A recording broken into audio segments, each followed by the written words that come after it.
seu imbecil, fica chamando pessoas trabalhadoras do interior, caminhoneiros, de racista, seu bosta. Você é um merda. A série Lanternas estreou no último domingo, dia 16 de agosto de 2026. Mas será que, depois de tantas polêmicas, o primeiro episódio conseguiu fazer uma boa estreia? Ou melhor, será que conseguiu calar a boca de todos nós que criticamos os trailers? Hoje nós vamos dar a nossa opinião sem filtro, como sempre, no pelo, como vocês sabem. E já vamos avisando, vai ter spoiler.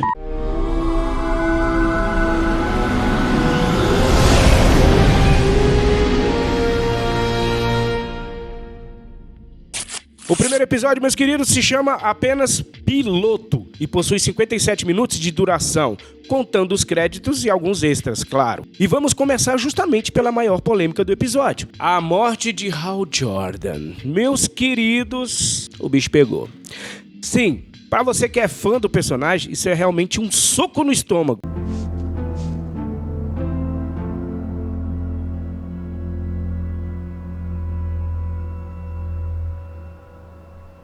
O Hal ser transformado no mentor do novo Lanterna, John Stewart já deixava um gosto amargo na boca de muitos fãs, mas vê-lo morrer, e principalmente da maneira como isso foi feito, é algo que dificilmente deixará satisfeita boa parte dos fãs do personagem. Mas o que nós achamos disso, meus queridos heróis? Nós já fizemos um vídeo aqui no canal discutindo a morte de personagens importantes e essa morte do Hal Jordan ainda quando era um rumor. Nesse vídeo, nós trouxemos a opinião de vários autores e estudiosos de storytelling, e existe um ponto quase unânime entre eles. Para gerar pesar na audiência, a morte de um personagem importante precisa ser bem construída. O público ele precisa reconhecer e compreender quem foi que morreu. A morte desse personagem ela precisa ter um peso. O personagem ele precisa deixar um vazio. E na nossa visão, isso não aconteceu com Hal Jordan. Aconteceu, Elvis Ventura? Na nossa opinião, não. Não aconteceu. Pra mim, eu não senti peso nenhum. Eu tive foi rejeição pelo Hal Jordan. E nós vamos explicar. Para vocês entenderem, meus queridos heróis e heroínas, essa série é dividida em 3 períodos no tempo. Na verdade, 4. Porque começa em 1996. Depois nós temos 2016 e em 2016 aparece um Hal Jordan de 2006 e no final pula para 2026. Então, relaxa que a gente vai explicar tudo direitinho. O Hal Jordan de 2016 é um péssimo mentor. Ele também parece ser um herói pouco respeitado e até odiado por parte da população. É verdade que existe um momento em o qual ele é tietado, mas a sensação predominante aqui é totalmente outra. Isso fica ainda mais evidente quando a xerife, essa mulher aí, a Carrie Kane, diz ao John Stewart que Hal não é um homem sem medo. Segundo ela, assim que a gente se conheceu, deu pra perceber que o Jordan realmente não liga pra ninguém. E ninguém liga pra ele. Ele não é um cara sem medo. É só um solitário. Ou seja, a principal característica de Hal Jordan, o homem capaz de superar o medo, aparentemente foi perdida em algum momento da sua vida. Aliás, quase todas as características de Hal Jordan aqui nesta série não estão presentes, tá bom? Pouquíssimas características. Por exemplo, ele é muito jogado aqui. Ele tem hora que você tá olhando pro personagem e ele parece um bêbado, maltrapilho, deslocado. Escuta, vai parecer que os caras estão me dando uma coça e você vai ficar com aquela tentação de me impedir, mas eu preciso que você fique na sua. Relaxa, combinado. Hello, darkness, my old friend. Além de ser burro. E o Hal Jordan não é burro. Não é burro. A série, ela até sugere que algo aconteceu com o Hal. O problema é que faz isso muito rapidamente e, sinceramente, de maneira insuficiente para esse primeiro episódio. Quando o holograma de Hal aparece para o John e fala sobre a chuva em Nebraska, nós vemos uma mensagem deixada pelo Hal de 2006 para ser entregue ao Hal de 2016 por meio da memória do Anel. Vai chover em Rushville, Nebraska. Só isso? Eu vou entender.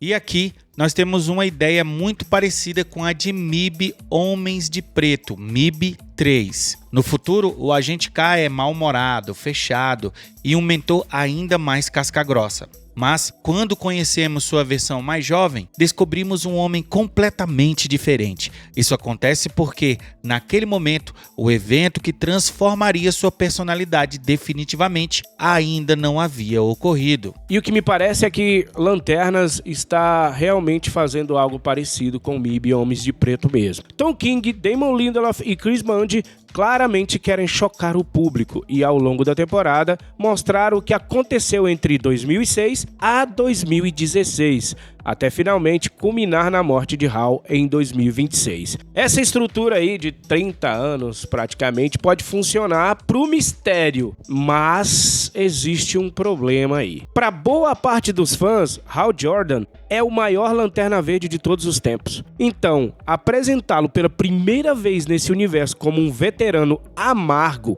um mentor quase babaca, burro e um herói constantemente desrespeitado foi, na nossa visão, um erro. Você pode estar falando, pô, vocês estão chamando ele de burro? Eu não vi isso na série. Eu não vi isso, Tony Elvis, eu não vi. Calma que vai chegar a hora do burro. Kyle Chandler, o ator que interpreta Hal Jordan, é o melhor deste casting nesse primeiro episódio.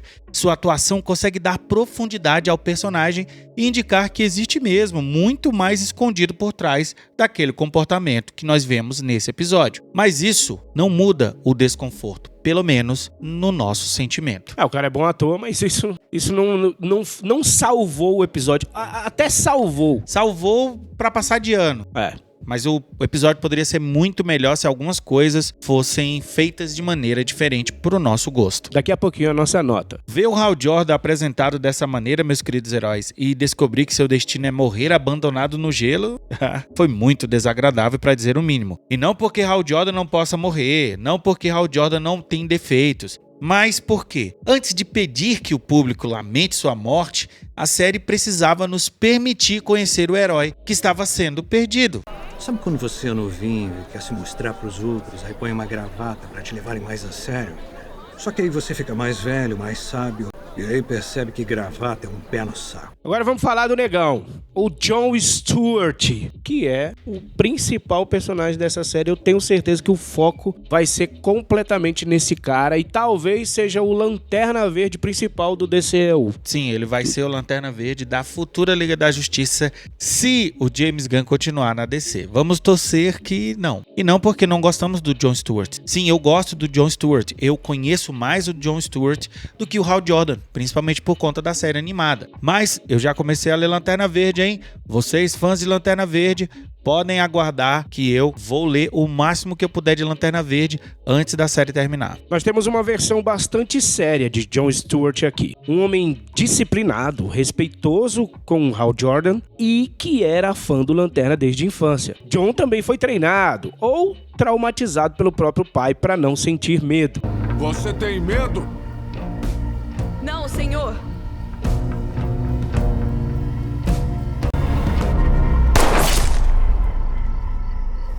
Belo dia, senhores. Eu me caguei. Ou, por que eu coloquei o ou? Ele, foi treinado ou foi traumatizado pelo pai? Essa dinâmica ainda não ficou completamente clara. O pai de Jon estava preparando o filho especificamente para se tornar um Lanterna Verde? Ele sabia que aquele seria o destino do garoto? Ou aquilo era apenas uma maneira brutal de prepará-lo para a vida?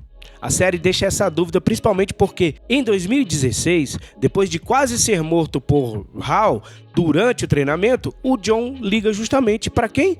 Para o pai dele para reclamar do mentor. A impressão que nós tivemos, meus queridos heróis, é que o pai de Jon realmente o treinou desde pequeno para alguma missão maior. Se era especificamente para se tornar um lanterna, ainda não sabemos. Mas seria interessante que uma criação tão extrema produzisse consequências reais no personagem. Afinal, colocar uma maçã na cabeça do filho e depois dar um tiro nessa maçã, mano, isso aí... Exagerado pra caramba. Isso aí não é um treinamento comum, não. É, exagerado pra caramba. Se ele, o pai dele, é alguém ali envolvido com os lanternas, tá treinando o filho pra ser um lanterna, é até um pouco coerente, né? Agora, se não for, se ele for só um militar maluco. O lance é que isso tem que causar alguma consequência psicológica no Jon. Exato. Esse é o ponto, e a série precisa mostrar isso. Talvez, Tony, a obediência cega do Jon Stewart pela hierarquia tenha a ver com essa criação que ele teve com o pai dele. Jon parece ter sido criado para controlar completamente suas emoções, seguir ordens e jamais demonstrar fraqueza. O Hal, por outro lado, é um espírito livre, impulsivo e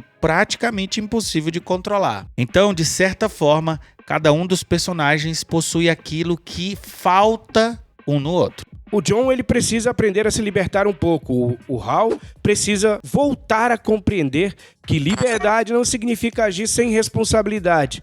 Será que ao longo de 2016 os dois conseguirão encontrar esse equilíbrio? Jon funciona bem como um discípulo e a relação entre os dois continua mais próxima de MIB 3, Homens de Preto, do que True Detective. Mas isso não é necessariamente uma crítica. Na verdade, a dinâmica entre Hal e Jon está entre os pontos positivos desse episódio. Ainda assim, o ator Aaron Pierre não nos convenceu.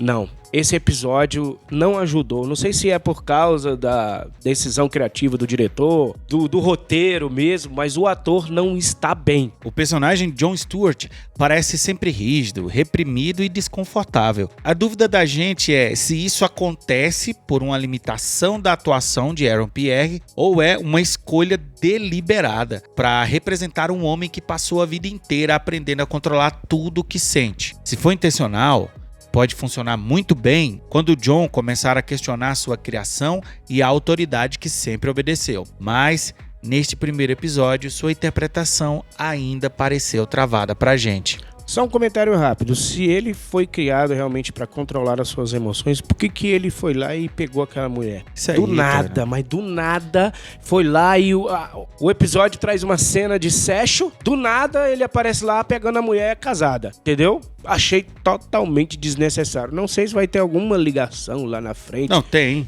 porque essa mulher, ela é esposa do Will Macon, que é um vilão, vamos dizer assim. Tony, eu concordo contigo. É um furo de roteiro, na minha opinião, uma cena desnecessária. Poderia ter um romance, poderia ter um beijo, uma coisa assim, mas o Jon Stewart, um cara, sei lá, um cara traumatizado praticamente desde a infância, militar, que obedece hierarquia, do nada vai lá e come uma mulher que ele acabou de conhecer num bar, numa cidade onde ele acabou de chegar. Mano, será que ele usou o preservativo? Ele come... Ele é vegano, com certeza tem nojinho, né? Sim, esse Jon Stewart é vegano. Nossa, vitória aí pros veganos. Tem um personagem vegano no DCU, olha só que maravilha. Negão gigante, bolado, é vegano. Mano, ele não aguentaria nem andar, velho. Eu fiquei sabendo que você não gosta e pedi um tofu pra você. Eu espero que sirva. Ah, muita gentileza. Muito obrigado. Voltando ao Jon Stewart, tem uma conversa que ele tem com o pai, a gente já citou aqui lá no começo do episódio, que pode trazer uma interpretação woke. O pai do Jon diz o seguinte: eles podem dar chilique, a gente não. Respira fundo, engole seco e bola pra frente. Existe claramente um contexto racial nessa frase. O pai do Jon está ensinando que outras pessoas podem perder o controle, os brancos, mas que eles, negros, não possuem esse mesmo direito porque serão julgados de maneira diferente. Ao mesmo tempo, a gente consegue enxergar aqui que o pai do Jon... Olha, presta atenção, isso é uma interpretação nossa também, tá? Ficou ambíguo isso aí, né? O pai do Jon pode estar só preparando o seu filho, porque afinal, ninguém gosta de dar chilique, né? Pode ter, fora desse contexto político, essa outra conotação de um pai que pode estar só dando conselho para um filho. Dar chilique não é bom pra ninguém, né? Só que ao mesmo tempo a série sim tem lacração e a gente vai falar agora sobre ela. Meus queridos heróis, é quase impossível termos James Gunn e Tom King como arquitetos desse DCU sem encontrarmos alegorias políticas de esquerda. Nós gostaríamos muito que a milícia que aparece no episódio lá dos fazendeiros, no fim das contas, se mostrasse útil para os heróis. Ficasse do lado dos heróis, mas todos os sinais apontam para o contrário. Provavelmente serão apresentados como isolacionistas radicais, tão perigosos quanto os alienígenas suicidas que apareceram nesse episódio. Muitos especulam que esses alienígenas sejam os Manhunters, o que já mudaria a lore dos personagens, pois nas HQs os Manhunters são androides criados pelos Guardiões, mas ainda precisamos esperar para saber se realmente esses alienígenas aí terroristas são eles. Mesmo assim, esperar aí um pouco de fidelidade de James Gunn, de Tom King, aí, meu amigo, é esperar que um homem engravide. Mas pros wokes, né, os homens engravidam, né? Exatamente. Hal Jordan entra em contato com um homem chamado Will Macon, o corno, o marido da mulher que o Jon Stewart comeu. Ele se apresenta apenas como funcionário de alguém que está acima dele. Esse alguém acima do Will Macon, será que é o verdadeiro vilão? Tem a ver com o Sinestro? Será que tem a ver com os Guardiões? Não sabemos. E aqui uma pausa bem rapidinho sobre essa palavra comeu que nós estamos usando, né? Que muita gente acha que é muito exagerado dizer que um homem comeu uma mulher. Quem fala isso é o próprio Jon Stewart no episódio, tá? Ele diz 2 vezes ou 3 vezes conversando com o Hal. Tá na série, gente. Essa série não é pra criança, tá? Não é pra criança. Ela passa 10 horas da noite lá na HBO. Tá no lugar da série A Casa do Dragão. Então, não coloque seus filhos pra assistir. Acho que eu comi a mulher dele. Você acha? Com certeza eu comi a mulher dele. O corno, Will, é dono de uma enorme fazenda e o seu filho é o advogado responsável por livrar Hal da cadeia depois daquele plano idiota para conversar com o suposto alienígena preso pela xerife. E é aqui onde nós vemos um Hal Jordan burro. O Hal Jordan, ele faz uma confusão num bar para poder ser preso, para poder conversar com o cara que foi detido lá. Esse seu plano é uma merda. Eu já vi piores. Eu não tenho dúvida. Gente, e pelo amor de Deus, Elvis, que é aquilo ali daquele cara correndo no meio de um monte de policial e ninguém pega, e o cara tá ali olhando as coisas, depois sai correndo e ninguém pega, vai, corre, só vai pegar ele lá na frente. É um negócio muito... É pra ter um pouco de ação. Um dos defeitos desse episódio é que tem pouca ação. É só no último ato que você tem ali os poderes do Hal Jordan. Tem ele voando também no primeiro ato, mas do mesmo jeito que vocês viram no trailer, não tem faíscazinha verde nenhuma. Então, Tony, o grande problema de você pegar um herói veterano como Hal Jordan, o cara tem o quê? 60 anos. Ele é 30, 40, quase 40 anos como Lanterna Verde. Sim. O cara continua sendo burro. É por isso que eles usam esse plot do herói quebrado. Hoje, Hollywood não sabe lidar com poder, com inteligência, com perigo, heróis perigosos, não sabe. Todos os heróis ou tem que ser bobões, que nem o Superman do James Gunn, ou agora idiotas e quebrados que nem o Hal Jordan. Eles não sabem ou eles não querem? Os dois. Eles os não dois, querem. As duas afirmativas podem ser verdadeiras. Eles não querem tratar os heróis como heróis mais em Hollywood. E esse primeiro episódio não tratou o Hal Jordan como o herói que ele é. E nesse ponto aqui, o Hal Jordan é preso no armário lá pela xerife e ele não tem moral nenhuma. A xerife é mais inteligente. A xerife é mais inteligente do que um Lanterna Verde que tem quase 40 anos salvando a galáxia. Não é só o mundo, não. Não é só o planeta, nosso planeta, não. É a galáxia. Ele não imaginar que ele sendo preso, a mulher não ia... A xerife jamais ia deixar... Não, tá bom, desde tá o começo, não, a xerife... Tá bom, Tony, tá bom. Não adianta mais a gente falar. Desde o começo, cara, a xerife... Se você gostou, tá brigando com não ele. Não tem problema, não. Cara. Tamo junto. Goste do que você quiser. A gente não tá cagando regra, não. Eu só não consigo gostar de um herói veterano fazendo uma merda como essa. O corno paga a fiança de $200 mil e em troca pede a ajuda de Hal no combate aos alienígenas. E é muito engraçado como os roteiristas parecem querer vender Will Macon, o corno, sua milícia e seu discurso sobre fronteiras como algo automaticamente errado. O próprio Hal Jordan, na nossa visão, se contradiz ao desconfiar das intenções de Will. Afinal, por que seres humanos que treinam para se proteger de alienígenas capazes de destruir uma cidade inteira seriam errados em fazer isso? Olha, como alguém que já viajou pela galáxia, é bem pacífico lá fora. E pra que a gente precisa de polícia espacial?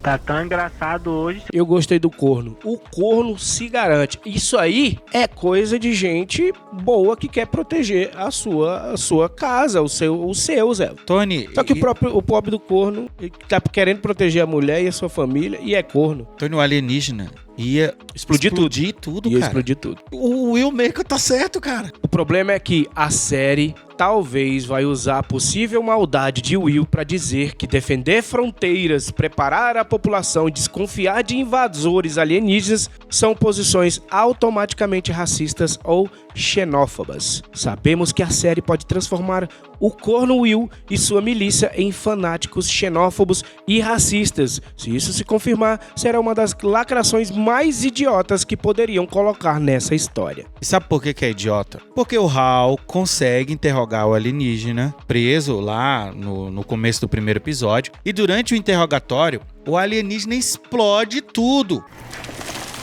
Eu disse que ele era alienígena. Se não fosse o Hal Jordan ali, com o poder do anel, milhares de pessoas tinham morrido, cara. Automaticamente, o Will corno tá certo. Então, Will Maker está envolvido com os vilões ou é apenas um homem preocupado com a sua segurança e com a segurança da sua cidade? Atualmente, todo mundo sabe que Estados Unidos e vários outros países de primeiro mundo estão sofrendo com uma onda de imigração em massa. Isso não é um problema simples de resolver. Isso não é uma ficção, isso é real. Isso é real, gente. Será que teremos outra alegoria contra o Donald Trump, contra o J.D. Vance, contra o ICE e a defesa das fronteiras? O que os roteiristas pretendem com esse plot? Por quê? Se o Maker não tivesse usado sua influência para permitir que Hal interrogasse o alienígena, mais uma vez milhares de pessoas teriam morrido. O Maker tá certo, o corno tá certo. E o alienígena ainda fala o seguinte: ele está procurando vingança. Vingança contra quem? Contra os lanternas? Contra a humanidade? Pois é. Contra os Estados Unidos? Vocês não estão cansados desse plot, não? Vocês estão lembrando alguma coisa? Tipo, o Pacificador, que é o mesmo tema. O Superman, que é a mesma coisa, imigração, blá, blá, blá. Pacificador é racismo, por conta lá dos nazistas e tal. É tudo a mesma coisa. Creatures Commanders, é tudo a mesma coisa. Se a gente puxar ainda mais atrás, Falcão e Soldado Invernal. Sim, a série do Falcão, Soldado Invernal. Teremos de novo terroristas sendo justificados pelos heróis? É isso? É claro que ainda precisamos acompanhar o desenvolvimento da série. Nós podemos estar errados sobre as intenções de Will e sobre o caminho que os roteiristas pretendem seguir. Nós sempre somos sinceros com aquilo que a gente sente quando a gente assiste um filme, uma série. E esse primeiro episódio deu todas as estruturas para uma série lacradora. E a gente fica muito triste com isso. Mas o nosso sentido nerdola já tinha apitado lá nos trailers. Apesar disso, nós temos pontos positivos aqui nesta série. O próprio Kyle Chandler, ele é um bom ator. Quando nós dizemos, ele salva o episódio, faz o episódio passar de ano. A nossa nota desse episódio é nota 5 por causa disso. Tem uma dinâmica boa entre ele e o Aaron Pierre, né? O Jon Stewart, isso é legal. O mistério é legal, a questão dos alienígenas ali. Prende a gente, o mistério prende. O CGI tá muito bom. Tá bom, o podia CGI tá... ter um brilhinho quando o Lanterna voasse, podia. Porque tem pouco também CGI. Tem pouco, é. E os poucos que tem são agradáveis. São legais, ok? Então vamos esperar o segundo e o terceiro episódio. Alguns privilegiados que assistiram os 4 primeiros episódios dizem que a partir do terceiro episódio o negócio vai para outro nível. Vamos torcer que sim, ok? Mas, antes da gente finalizar esse vídeo, presta atenção no interrogatório, só em uma parte do interrogatório do Hal Jordan com o alienígena. Presta atenção aí, só esse trecho. Barack Obama, cubo mágico. Barack Obama é o presidente dos Estados Unidos. Só isso? No interior de Nebraska, essa é toda a sua opinião sobre Barack Hussein Obama? Porque ele não foi racista com o Barack Obama. O 44º presidente depois de George W. Bush, há controvérsias sobre a certidão de nascimento dele. Que em 2016 era o presidente dos Estados Unidos. Puta merda, você é um alienígena. Na cabeça do Hal Jordan, o maior lanterna de todos, de acordo com vários fãs. Todo interiorano. Do Nebraska. Do Nebraska. Todo americano médio é racista. É isso aí. Vão tomar no...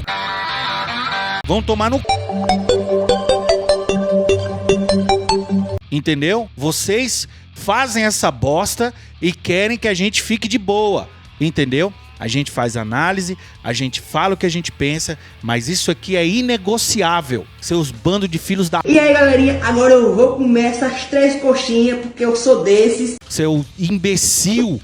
Fica chamando pessoas trabalhadoras do interior, caminhoneiros, de racista, seu bosta. Você é um merda. Tom King, Tom King. E o imbecil Damon Lindelof. Vocês são um bando de imbecis, cara. O Hal Jordan. Usaram o Hal Jordan pra fazer isso aí, Tony. O Hal Jordan, então é isso que nós estamos vendo, né, relacionado a isso. É complicado. Deixa seu comentário, nota 5 para esse episódio, que a gente só não deu uma nota mais baixa porque a gente vai aguardar ainda. Vamos aguardar ainda o que vem pela frente. Esse episódio pode ficar pior ainda, dependendo do que vem. Deixa seu comentário, não esquece, você também é um herói. E você também é uma heroína.